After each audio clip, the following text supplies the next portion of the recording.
The ability to intercept communications of people that the FBI has a reason to believe are involved in terrorism is a huge tool in their arsenal. It allows them to determine the full scope of the conspiracy. It allows them to identify plots that are emerging and developing. The inability for the FBI to currently capture and intercept encrypted communications has hampered their capabilities from an investigative perspective. Then Paris happened, and it seems like everybody's starting to chatter now about what do we really want to put up with as far as risk is concerned.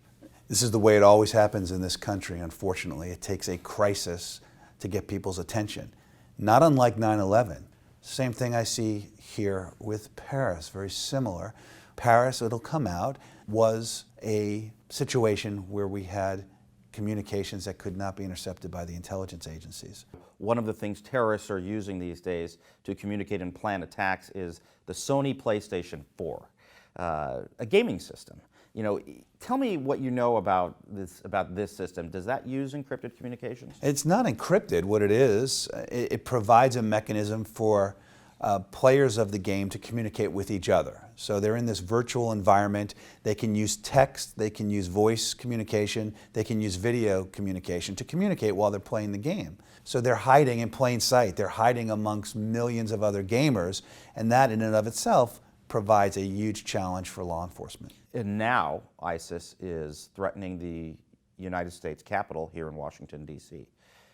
How real of a threat is this? I think it's very real. I think we would be naive if we didn't expect that this type of attack could occur here. And I don't want the American public to be frightened. I want them to be aware. I want them to be reasonable and logical and understand that this type of attack could occur here. ISIS has said, fight where you stand. They've been promoting, using social media, out to those disenfranchised youth who are looking for somebody to connect with. They are living among us.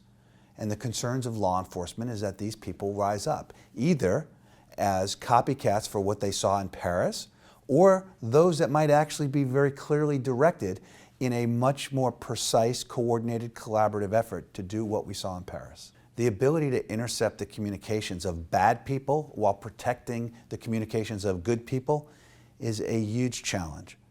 And the American public needs to decide what types of technology should be utilized and what the government should have access to, and if they're willing to make some compromise in their privacy because they're more concerned about security.